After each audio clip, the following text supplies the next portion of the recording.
Brought to you by TechnoSpark 20 series smartphones. I'm superhuman. नमस्ते, मेरा नाम है राहुल यादव और आप देखना शुरू कर चुके हैं हरियाणा तक। लोकसभा चुनाव यात्रा से लौटने के बाद आकलन की सीरीज में आज हम सिरसा लोकसभा सीट को लेकर बात करेंगे। इससे पहले कल हम आपको गुड़गांव लोकसभा का एनालिसिस बता चुके हैं, तो अब सिरसा की बात करते हैं। सिरसा में मुख्य मुकाबला कांग्रेस की कुमारी शैलजा और भाजपा के डॉक्टर अशोक तंवर के बीच में है।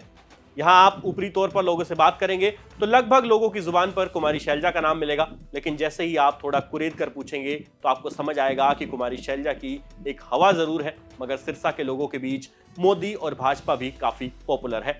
खासकर गरीब और भूमिहीन तबके में मोदी फैक्टर का तगड़ा बोलबाला है। इसके उलट किसान वर्ग में भाजपा के प्रति नाराजगी है। लगातार अशोक तंवर का कैंपेन के दौरान विरोध हो रहा है, उनको काले झंडे दिखाए जाते हैं, काफिला रोका जाता है, लेकिन वो उसको गुंडई बताते हुए तमाम विरोध करने वाले किसानों को विपक्षी दलों द्वारा स्पॉन्सर्ड बता रहे हैं। साथ ही सिरसा में जमींदार के कहने पर सीरी द्वारा वोट करने का जो फॉर्मूला अब तक चलता आ रहा था, उसमें भी इस बार थोड़ा बहुत डेंट देखने को मिल रहा है, क्योंकि इस बार भूमिहीन मजदूर तबके में भाजपा की फ्री राशन योजना, आयुष्मान कार्ड और प्रधानमंत्री आवास योजना का गहरा असर है।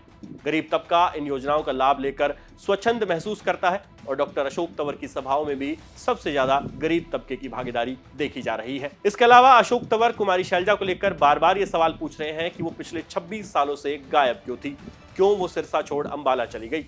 साथ ही अशोक तंवर की टीम सिरसा के मुकाबले को शैलजा वर्सेस तंवर की बजाय शैलजा वर्सेस मोदी बनाने के लिए भी पुरजोर कोशिश कर रही है।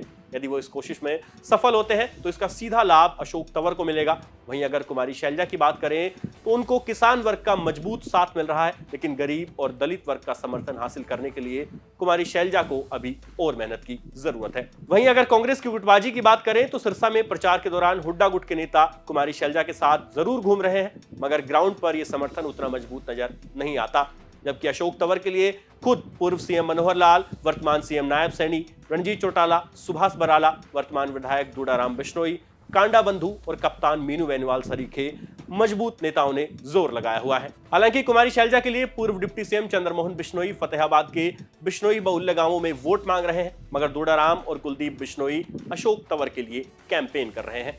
कुमारी शैलजा की ऊपर हवा जरूर है, मगर उस हवा को बूथ लेवल तक ले जाने के लिए कांग्रेस में संगठन की कमी साफ दिखाई देती है, और ये कमी ज्यादा घातक इसलिए साबित हो सकती है क्योंकि लड़ाई भाजपा से है, जिसके पास पन्ना प्रमुख लेवल तक का संगठन है। इसके अलावा अब सबकी निगाहें भूपेंद्र हुड्डा पर भी टिकी है, क्योंकि वो न तो कुमारी शैलजा के नॉमिनेशन पर आए और हरियाणा की अलग अलग लोकसभाओं में प्रचार कर रहे हैं, लेकिन उनके इस प्रचार दौरे में अभी तक सिरसा लोकसभा का नंबर नहीं आया है। ऐसे में देखना होगा कि वो कुमारी शैलजा के लिए वोट मांगने सिरसा जाएंगे या नहीं।